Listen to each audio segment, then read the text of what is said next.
काल विश्व में सबसे बड़ी गंदगी क्या है? Love marriage. ये बहुत बड़ी गंदगी हमारे देश में है। अच्छा, इस गंदगी को लाया कौन? हरामखोर फिल्म वाले। तेरे बिना भी क्या जीना, तुम्हारे जाना लायक नहीं जी रहा है। इन हरामखोरों ने हमारे देश के बच्चे बच्चियों को गंदी फिल्मों के द्वारा ये समझा दिए कि जिससे प्रेम करो उसको लेकर भाग जाओ, उसके लिए मर जाओ। जितने हलकट्ठा एक्टर इन हरामखोरों की देन है। अच्छा, देश के बच्चों से प्रार्थना है, ये बच्चों की गलती नहीं है, बड़ों की गलती है। हमने अपने बच्चों को शास्त्र नहीं पढ़ाया, धर्म के बारे में बताया नहीं, तो ये अपना आइडियल किसको मान लेते हैं? हरामखोर प्रेम करने वाले फिल्म हीरो को। जबकि वास्तव में हमको कृष्ण का अपना आराध्य मानना चाहिए, उनके जैसा होना चाहिए। तो कृष्ण से सीखो। भगवान कृष्ण ने सबसे ज्यादा प्रेम किससे किया था? राधा जी से। जरा ध्यान देना, राधा जी कृष्ण की ही जाति की थी, है ना। राधा जी का गांव और कृष्ण का गांव अगल बगल में था, अभी भी जाके देख लो। अच्छा, दोनों का प्रेम जग जाहिर था। आजकल के जैसे नहीं, आजकल तो दुष्ट लोग छुप छुप के प्रेम करते। प्रेम छुप के करने की चीज है, पापी आदमी तू। कृष्ण का प्रेम जग जाहिर था। कृष्ण राधा एक जाति के थे, अगल बगल के गांव के थे, और दोनों के घर में फिल्म वालों के जैसे झगड़ा नहीं था, दोनों के घर में अच्छा संबंध में था। अब सोचो, फिर भी कृष्ण ने राधा से विवाह क्यों नहीं किया? जो श्री कृष्ण 16,108 विवाह करते हैं, तो क्या एक राधा से नहीं कर सकते थे? कोई रोकता क्या उनको? द्वारिकाधीश थे वो। लेकिन नहीं, भगवान कन्हैया को पता था कि आने वाले कलयुग में प्रेम के नाम पे पाप बहुत बढ़ जाएगा। ये हरामखोर पापी लोग कहते हम प्रेम करते हैं। जो प्रेम करेगा वो माँ बाप की पगड़ी थोड़ी झुकने देगा। श्री कृष्ण ने राधा से प्रेम बस किया, विवाह इसीलिए नहीं किया कि पूरी दुनिया को बताना चाहते थे कि वास्तव में जिससे प्रेम किया जाता है उससे विवाह होना ही नहीं चाहिए, करना ही नहीं चाहिए। क्यों? कि जिससे प्रेम करते हैं उसके हृदय में पूजा होती है। विवाह हमेशा अनजाने व्यक्ति से होता है, क्योंकि उसके साथ तो झगड़ा भी होगा ना, जीवन की गाड़ी चलानी है। जिससे प्रेम किया तुमने, यदि तुम इससे विवाह की आग्रह करते हो तो हलकट अच्छा आदमी, तुमने विवाह की प्रेम नहीं किया। प्रेम इसका नाम नहीं है। इसीलिए हम कृष्ण का दर्शन सीखें, जिससे प्रेम करो उससे विवाह का आग्रह न करो, क्योंकि जिससे प्रेम किया जाता है उससे विवाह होना ही नहीं चाहिए। यहाँ थोड़ा सा प्रेम हुआ नहीं, साल भर का प्रेम, बुद्धि को तेरे आग लगे, माँ बाप से कह रही कि मैं इसके बिना नहीं जीऊंगी, तो जीते ही जी मर जा, तेरा जन्म ही नहीं होना चाहिए था इस धरती पे। कोई नौजवान कहे अपने बाप से कि मैं उसके बिना नहीं जीऊंगा, धिक्कार है तेरे नौजवानी को। तेरे मन में वासना भरी है मूर्ख, प्रेम वासना का नाम नहीं है। तो कृष्ण से सीखो। कृष्ण राजा बन गए थे, 16,108 विवाह करने वाला क्या राधा जी से नहीं कर सकता था? लेकिन कृष्ण पूरी जगत को बताना चाहते हैं कि वास्तव में जिससे प्रेम किया जाता है उससे प्रेम एक पूजा है, प्रेम एक पवित्र बंधन है। और आजकल हरामखोर फिल्म वाले हमारे बच्चे बच्चियों की बुद्धि में भर दिए हैं, जिससे प्रेम करो उसके लिए दुनिया से लड़ो। वाह, आप देख लो, कृष्ण ने कभी राधा जी के लिए किसी से लड़ा? ये हरामखोर फिल्म वाले हमारे बच्चे बच्चियों की बुद्धि खराब कर रहे हैं।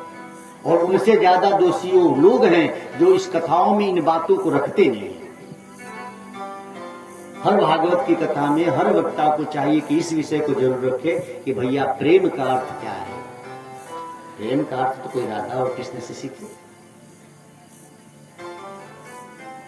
भगवान श्री राम, सीता जी उनकी पत्नी थी इसलिए रावण से लड़ गए। यहाँ तो एक ही लड़की से दो को प्रेम हो गया तो दोनों हरामखोर आपस में लड़ रहे हैं। वो लड़कियों छछुंदरे भी कि दोनों को समझ नहीं पा रही है।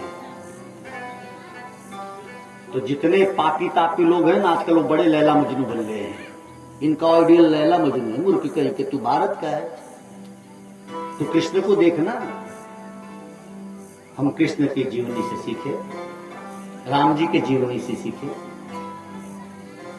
तो मेरी कथा में बैठने वालों को तो समझ में आ ही जाता है।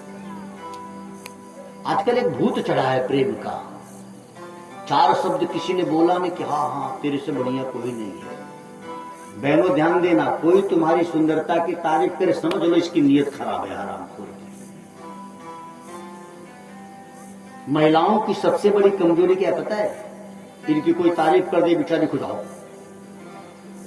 हाँ, भले भूतनी जैसी हो, कोई कह दे कि बड़ी सुंदर लगती हो और भूतनी भी जब भी तुम्हारी कोई तारीफ करे समझो इसके मन में खोट है। अच्छा आदमी तुम्हारे कर्म की तारीफ करेगा बेटा, तुम्हारी सुंदरता की नहीं। कोई तुम्हारे रूप रंग की तारीफ करे, बेटियां तुरंत सावधान हो जाओ, किसके मन में खोट है, आदमी ठीक नहीं है। लेकिन हमारे देश की बेटियां इतनी मूर्ख हैं, थोड़ा सा कोई तारीफ कर दो, फिर रिश्तेदार हो कि पड़ोसी हो कि स्कूल में कहे खुश हो जाती है। अरे सावधान होना चाहिए तुमको उस समय। कोई कहे ना कि तेरी आंखें नील कमल जैसी है, ऐसी बोलते हल्का छाप लो, तेरी आंखें तो बड़ी अच्छी है। तो कोई तुम्हारी आंखों की तारीफ करे, निकाल के कीचड़ दे के ले, मेरी आंखें अच्छी है तो ले खा। हाँ मेरी आंखें तुझे बड़ी अच्छी लग रही तो ले, हराम खोर। अच्छा सोचो बेटिया, ये आंखें बहुत अच्छी होती, आपकी हमारी आंखें अच्छी हो ही नहीं सकती। रोज कीचड़ निकलता है, आंख से गंदगी निकल रही है ना, ये अच्छी नहीं है। अच्छी लग रही है तो गोविंद की कृपा है, थोड़ा सा उसने अच्छा डिजाइन बना दिया है। नहीं तो रोज सुबह कीचड़ निकालते हैं, हम बता रही है प्रकृति की तुम्हारी आंखें अच्छी नहीं। लेकिन जो लोग वासना में लिप्त हैं, वो किसी बिटिया को देख के तेरी आंखें तो नीलकमल जैसी, निकाल के देख ले खा खा। फिर कहेंगे तेरी नाक तोते जैसी है, तोते की चोट जैसी। नाक में का डालडा निकाल के दे ले, मेरी नाक तुझे बड़ी अच्छी लग रही है, हराम को। सावधान रहना बेटियां, तुम्हारी नाक की कोई तारीफ करे ना, हाँ नाक में कहीं निकाल के दे ले, दाल में डाल ले, हराम। कोई तुम्हारे शरीर की तारीफ करे तुरंत सावधान हो जाओ, जिसके मन में गंदगी है, आदमी ठीक नहीं। ये मूर्ख जो होती है ना बेवकूफ टाइप की, हाँ बेवकूफ टाइप की तो मूर्खे हैं सब। थोड़ी तारीफ कर दे कोई खुश हो जाती है, हाँ। अब कोई तारीफ कर दे तो लोग जाके शीशा में देखते कि सही में बड़ी सुंदर, छछुंदर है, कुछ सुंदर है। तुम्हारी कोई तारीफ कर दे तो खुश हो गई, तो छछुंदर है, मूर्ख कहेगी कि सुंदर है।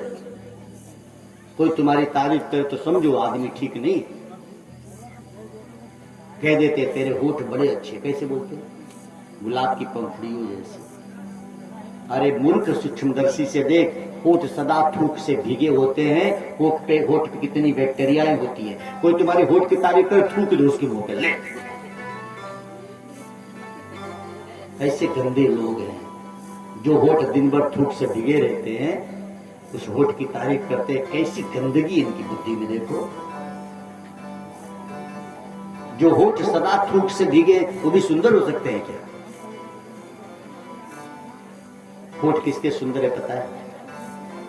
होठ तो गोविंद के सुंदर हैं, गुरुदेव के सुंदर हैं। जिन होठों से सुंदर ज्ञान निकलते हो, बेवजह की तारीफ करके किसी को मूर्ख बनाने का काम। अच्छा सोचो, इस तरह की भागवत होनी चाहिए ना, ये भागवत होनी चाहिए, ताकि ये जो गधे छाप मजनू घूम रहे हैं गली गली, बाल बाल बढ़ा के, हलकट छाप लोग मैसेज करते हैं, तुझे देखा तो नींद नहीं आती, मर ही जाता तो ठीक था। कोई तुमको ऐसे मैसेज कर तो उसको लिख दो कि भगवान करे तेरी नींद नहीं आती, मौत आ जाए।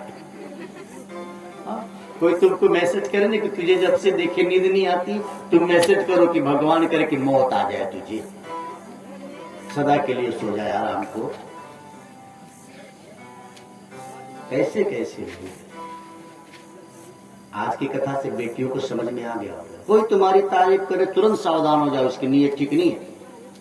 अच्छा आदमी तुम्हारे रंग रूप की, तुम्हारे नाक और आंख और मुंह की तारीफ नहीं करेगा। अच्छा आदमी बेटा तुम्हारे अच्छे कर्मों की तारीफ करेगा।